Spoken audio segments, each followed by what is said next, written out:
Witchcraft, Wiccan, cercle de protection ou bien même rituel d'abondance, que ce soit sur TikTok ou dans les librairies spécialisées, le marché de la sorcellerie explose en ce moment et à terme, ce sont bien ces nouvelles religiosités qui pourraient devenir la première forme de spiritualité populaire en France.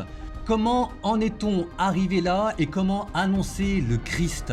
Dans cette vidéo, je vous amène dans un festival pas tout à fait comme les autres. Le premier Witchcraft Festival organisé à Paris à l'occasion d'Halloween.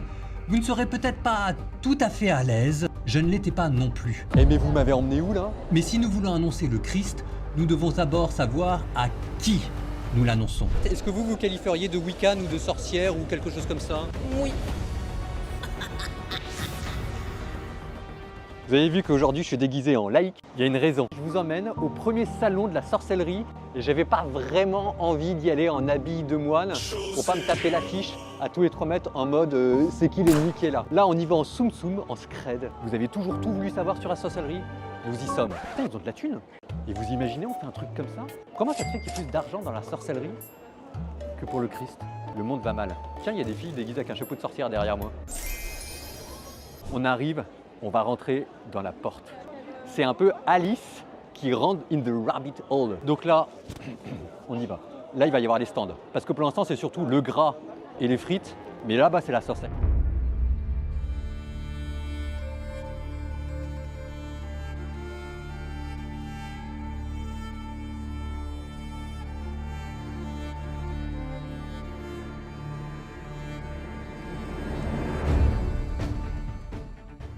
Pentagramme qui en fait représente normalement les 5 éléments. C'est les religions de la nature. Et ça, c'est des bougies que vous faites? Ça, c'est des bougies que je fais. Faites pour parfumer, ça pourrait être ceux qui croient en plusieurs divinités. D'accord.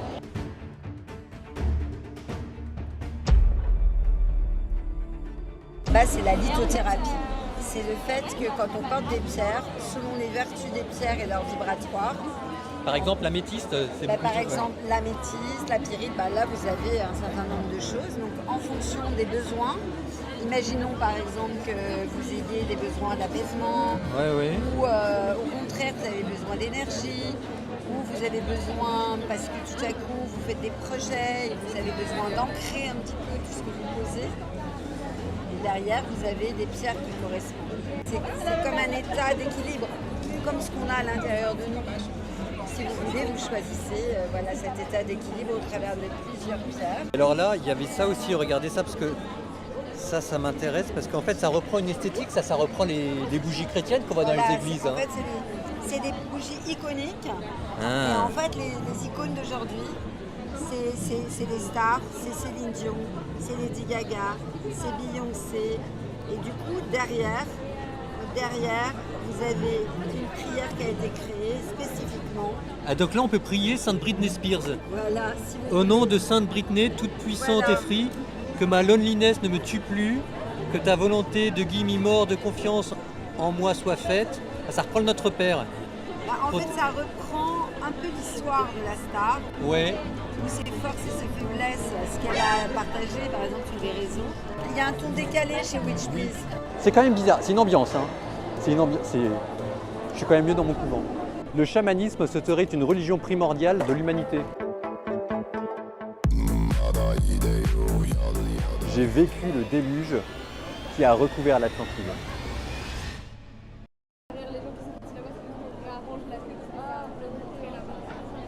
Ça se corse là, ça se corse. Le chamanisme, c'est une religion primitive. Hein. C'est de dire que le monde des morts et le monde des vivants n'est pas totalement séparé et que l'âme des animaux et l'âme des humains n'est pas non plus totalement étranger l'un à l'autre. Mais derrière, ce qu'il faut voir, c'est qu'il y a un instinct naturel de l'homme pour donner du sens, la spiritualité et les âmes, et que ce qui se passe avec le christianisme, c'est qu'au fur et à mesure, ces âmes vont avoir un visage. Puis vous avez des anges, vous avez des démons, c'est-à-dire vous avez des âmes surnaturelles qui nous dépassent, mais qui appartiennent toujours au même domaine de la moralité. Et puis par-dessus tout, vous avez un esprit incréé. Donc en fait, il aura fallu quand même plusieurs milliers d'années pour que l'homme redécouvre et purifie la religion naturelle que l'on appelle la religion adamique. Le fait qu'il y ait un retour au chamanisme actuellement, ça signifie plusieurs choses. Ça signifie qu'il y a un regain pour les questions existentielles et un attrait pour le monde surnaturel. Ça veut dire aussi qu'on va chercher dans d'autres traditions des réponses pour explorer cet au-delà. Et puis derrière, il y a un aspect aussi qui n'est pas forcément toujours très sain. C'est jamais anodin. Le monde surnaturel est un monde moral. Il y a le bien, il y a le mal. Et y aller juste en se disant « je vais retrouver une religion naturelle », comme si jamais c'était prémoral, c'est toujours un peu dangereux. Quand vous enlevez Dieu, c'est pas l'athéisme qui reste. Quand vous enlevez Dieu, c'est le paganisme qui revient. Est-ce que vous vous qualifieriez de wiccan ou de sorcière ou quelque chose comme ça? Oui. Ça peut nous arriver de se faire des tirages d'oracle, effectivement. Je tire le tarot. Moi, ça va être tout ce qui est lithothérapie, cartomancie. Cartomancie, rituel. Est-ce que vous vous adressez à des déesses ou à un dieu? Moi, je me sens très proche de Hécate. Donc ça, d'accord, la déesse de la nuit.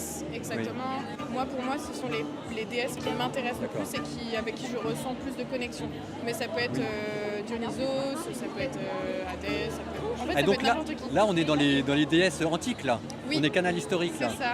Et alors, est-ce que ça veut dire que vous pensez qu'elles existent? Alors je ne sais pas si c'est vraiment le fait d'exister, c'est plus une croyance spirituelle dans le sens où la déesse représente ce que... C'est une projection de ce que vous voudriez avoir, de l'énergie auquel vous voudriez vous adresser. adresser. C'est ça, je pense que c'est plutôt ça parce que le personnage nous intéresse. Par exemple, la déesse Freya, ça va être la féminité, ça va être la fécondité, etc. Donc forcément, si on est plus proche, si c'est quelque chose qu'on recherche et si ça nous intéresse, on va plus se sentir proche de cette déesse-là. Mais après, ça peut être tout autre. Je pense que c'est sans limite en fait. Ça dépend que de la personne. Et alors les rituels que vous faites ça chez vous en nature? Les deux. Les deux? Ouais. Et est-ce que vous dessinez le cercle de protection au Alors sol? ça peut arriver. Après quand on n'a pas sur place, des fois on n'a pas forcément le cercle de sel qu'on peut faire. Ouais. Voilà, c'est de la projection. Moi-même je me dis voilà, je suis dans un endroit qui est sain, qui est safe pour moi et je me sens bien. Et donc vous faites le cercle, est-ce qu'après à l'intérieur vous faites le pentagramme avec les 5... D'accord. Ah, il y a la totale. Pas tout le temps, ça dépend vraiment, mais ça dépend aussi ce qu'on veut vraiment faire. Ouais. Si c'est juste, moi quand je vais juste faire mon tirage de tarot, il faut que je sois juste ancré au sol et que je sois dans mon élément et que je sois à l'aise dans le lieu où je suis. Et plus on est proche de la nature, mieux c'est. Et pour les rituels, c'est des rituels que vous suivez de quelqu'un ou c'est vos rituels à vous que vous Moi faites? pour l'instant je n'ai pas créé de rituels, mais je suis ceux que donc je lis beaucoup de bouquins là-dessus pour être le plus renseigné et pour ne pas faire n'importe quoi. Et puis après je tente. D'accord. Et alors les rituels, ça a marché ou pas? Pour l'instant, j'en ai pas fait énormément, mais ceux que j'ai fait fonctionnent. Pourquoi vous êtes tourné vers le wiccanisme plutôt que vers les religions chrétiennes ou des choses comme ça? Les religions païennes étaient là avant. Pour moi, c'est des spiritualités qui acceptent tout. Il y a plus de tolérance. D'accord. Il n'y a pas de règles imposées de l'extérieur, c'est on y va, on se fait sa propre expérience. Exactement. Allez, donc vous êtes une pure wiccan, là on est en plein dedans. Là c'est ça ce que ça veut dire. Donc il y a une communauté qui se développe. Tout à fait. Et alors vous diriez que c'est plutôt en essor ou que c'est un stationnaire? Moi j'ai l'impression que c'est en essor mais je me trompe peut-être. Si, c'est totalement en essor. Grâce à Internet, on va pas se mentir, grâce aux réseaux sociaux, ça s'est plus développé. Vous voyez, au début on trouve ça amusant, et puis on s'attend au pire et on trouve que les gens sont plutôt sympathiques. C'est vrai qu'ils sont très sympathiques. Et en fait, au fur et à mesure qu'on creuse,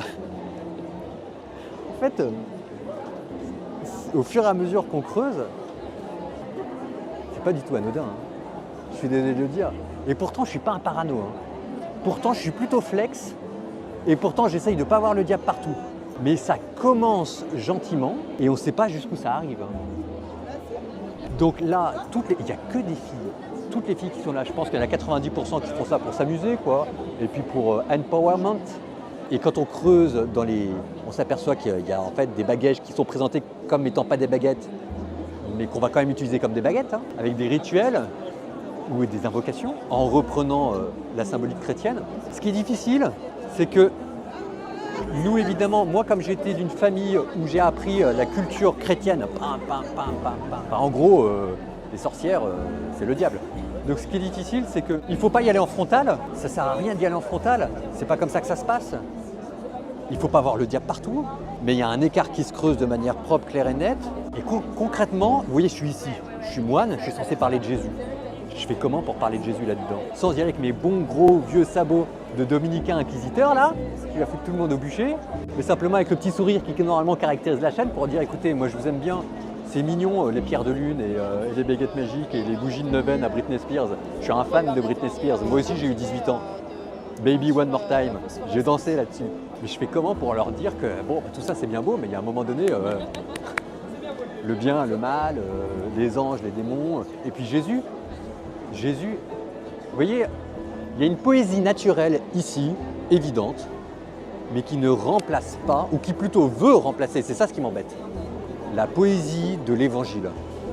Et là, je dis stop. Récupération de l'image de la sorcière, effectivement comme figure féministe, toutes les femmes sont filles de sorcières. Et donc pour vous, la figure de la sorcière, c'est un moyen pour les femmes actuellement d'arriver à s'affirmer en tant que femme dans la société? Moi en tout cas je m'y retrouve. Et alors c'est quoi vos pierres préférées pour la lithothérapie? Ah, alors moi ça va être l'améthyste Ah oui. et la holite. C'est une pierre qui ressemble un peu à une pierre marbrée. Nique le patriarcat caca. Et donc là, en fait, avec la sorcellerie, c'est une spiritualité très féministe qui est censée permettre aux ados de s'émanciper du patriarcat caca. Là, on est en train de faire la queue pour une conférence sur l'écoféminisme. Sorcière hier, féministe aujourd'hui. Je voulais quand même, parce que Soulish Festival, c'est le premier de son espèce, faire un bref rappel historique. La figure de la sorcière qui nous occupe aujourd'hui a été réhabilitée progressivement par le roman gothique. De l'historiographie, de la technique historique est assez douteux. Les sources sont pas terribles. Mais si on en juge à la levée de bouclier complètement incroyable, Le Magicien d'Oz en 1900, qui est quand même le livre le plus lu aux États-Unis après la Bible, c'est La méchante sorcière de l'Ouest. Puis c'est l'imagerie Disney, c'est Sabrina l'apprentie sorcière dans les comics avant de devenir une série en 1962, ma sorcière bien aimée. On sort là de la conférence. Alors, ce qui est quand même très curieux, c'est qu'en fait on est en train d'assister à un mouvement religieux, parce qu'il faut bien appeler ça un mouvement religieux, qui est en train de se structurer et qui vient de la base.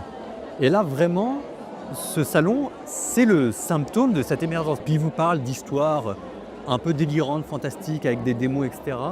Et vous dites, mais ils y croient pas. C'est très curieux, hein. C'est parfois ce que je dis quand les gens me disent « Mon père, aidez-moi parce que j'ai plus la foi ».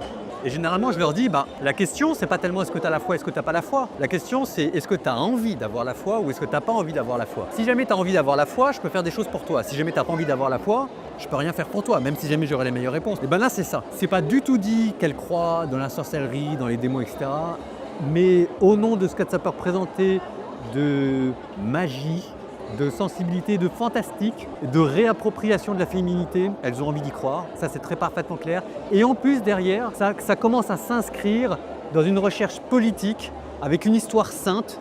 Donc l'histoire sainte, c'est les sorcières qui ont été chassées par l'Église. Enfin, moi je suis chrétien, donc ça veut tout de suite dire que je suis du mauvais côté de la barrière et que je fais partie de ceux qui ont brûlé les sorcières. Donc en fait là je viens d'assister à une conférence où est en train de se structurer un mouvement anti-chrétien. Par contre il y a une chose qui n'est pas pensé, c'est comment ça se fait que ce soit les chrétiens qui à la fois ont initié en Europe les procès en sorcellerie et les chrétiens qui les ont arrêtés. En fait, j'en profite, parce que tant qu'elle n'est pas là, parce que j'ai pas envie qu'on me tire les cartes.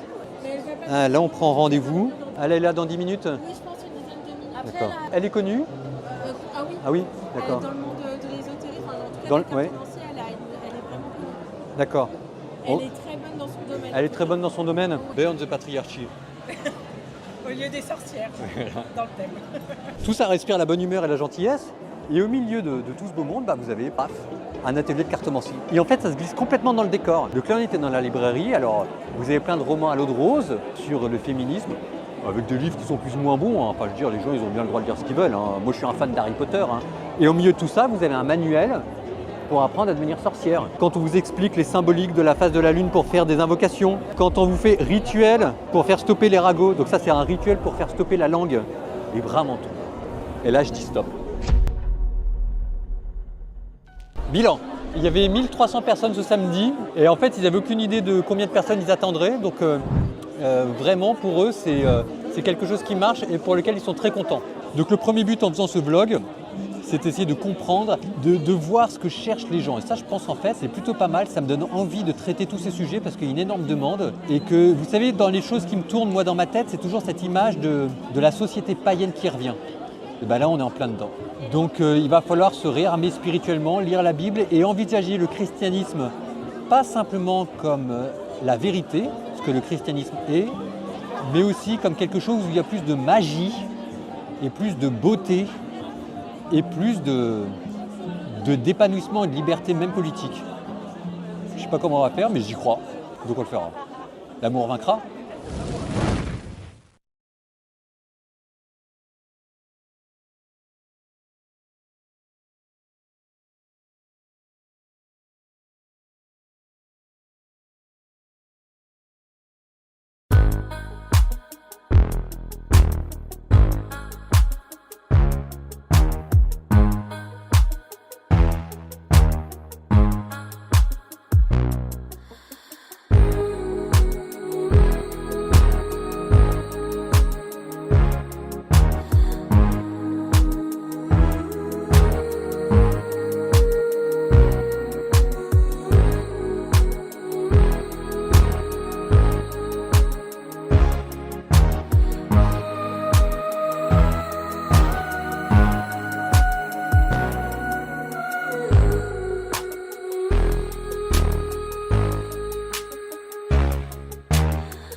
Steady like the ocean tide, secrets linger.